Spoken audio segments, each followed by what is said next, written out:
Omar loved living in Cairo. The city was always busy, a mix of car horns and people selling things. Today, Omar was helping his dad at their spice shop in the Khan el-Khalili market. The air smelled strongly of cinnamon, cumin and turmeric. Omar was organizing saffron jars when he felt a cold shiver. The market was busy as always, but his dad's shop felt strangely quiet. It felt like someone was watching him. He turned around, thinking a customer was looking inside, but no one was there. Just the small, twisty alleys of the Khan el-Khalili, lit by the golden, setting sun.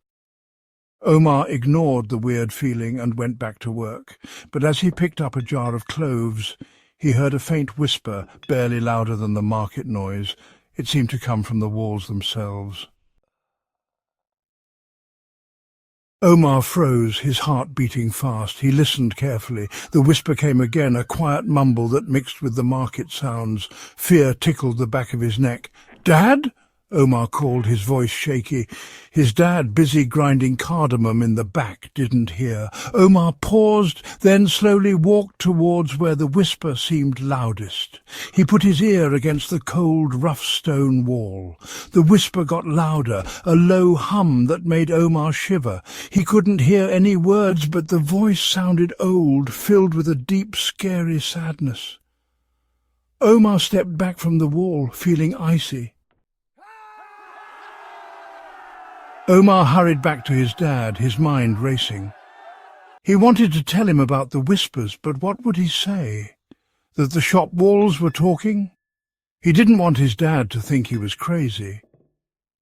As it got dark in Cairo, making long, creepy shadows across the market, Omar decided to close the shop early. His dad, noticing Omar was worried, agreed. They walked into the maze-like alleys of the Khan el-Khalili, the air now thick with the smell of jasmine and roasting nuts. As they walked through the smaller crowds, Omar saw a tall, dark figure following them. It stayed at the edge of his sight, a quick shadow that disappeared into the crowd whenever he looked directly at it.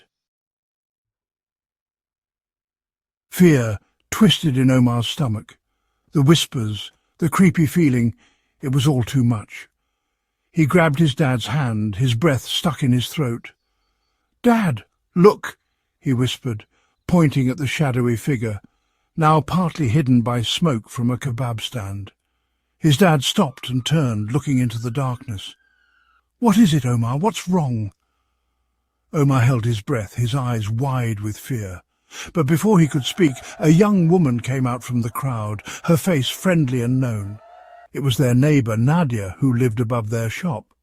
"Nadia," Omar's dad said, "you scared us. We didn't see you there." Nadia laughed, her eyes shining. "I was just walking behind you, enjoying the market lights. It's a beautiful night, isn't it?" Omar stared at her, his fear turning into confusion. The whispers, the shadow, it was all gone. Had he imagined everything?